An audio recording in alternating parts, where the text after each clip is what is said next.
میرے special branch کے افسروں اور جوانوں، مجھے معلوم ہے کہ آپ کے اوپر ایک بھاری ذمہ داری ہے۔ اس ملک میں اور اس صوبے میں جو لوگ چور بازاری کر رہے ہیں، برائیوں کو فروغ دے رہے ہیں، ملک کے سسٹم کو خراب کر رہے ہیں، اصولوں کو توڑ رہے ہیں، اور وہ پولیس افسران جو کہ اچھا کام نہیں کر رہے، ان سب کے اوپر نظر رکھنا اور اس کے بارے میں اپنی ایڈمنسٹریشن کو فیڈ بیک دینا آپ کا کام ہے۔ یہ کام آپ بہت اچھے طریقے سے کر رہے ہیں۔ پیٹرولیم کی کمی ہو، جعلی دوائیوں کے خلاف کارروائی ہو،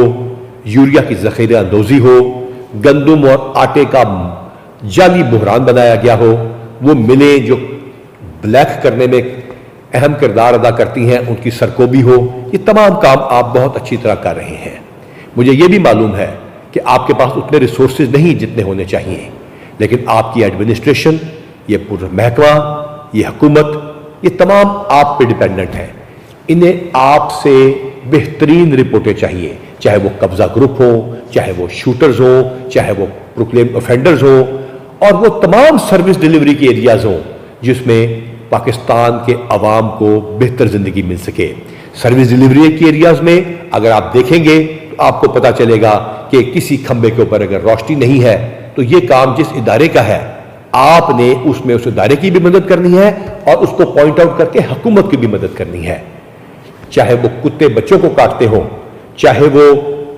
گٹر کے ڈھکنے چوری ہوتے ہوں، چاہے وہ چھوٹے چھوٹے لوگوں کے مسائل ہوں جو کہ دیکھنے میں تو شاید لگے گا کہ آئی جی کے کہنے کی بات نہیں، لیکن ایک عام آدمی کو سروس ڈیلیوری دینا چونکہ حکومت کا کام ہے اور special branch eyes and ears of government ہے، لہٰذا اس میں اپنا کردار بہت اچھا آپ ادا کر رہے ہیں، اس سے بہتر طور پہ ادا کیجیے۔ قبضہ گروپس، وہ سوسائٹیاں جو لوگوں کے ساتھ فراڈ کر رہی ہیں، وہ لوگ جو قبضے کے ساتھ ملتے ہوئے، اقربا پروری کے ساتھ کرتے ہوئے، ان تمام یتیموں، بیواؤں اور غریبوں کی جگہوں پہ قبضے کر کے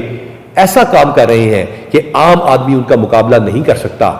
آپ کا فرض بنتا ہے کہ اس کو اسپیشل رپورٹ کی فارم میں اپنے دفتر میں پہنچائیے اور اوپر تک اس کی رپورٹ کیجیے تاکہ چیف سیکریٹری صاحب اور چیف منسٹر صاحب کو ان چیزوں کا پتہ چلے اور ان کا قلع کما کیا جا سکے۔ اللہ تعالیٰ آپ کا حامی و ناصر ہو۔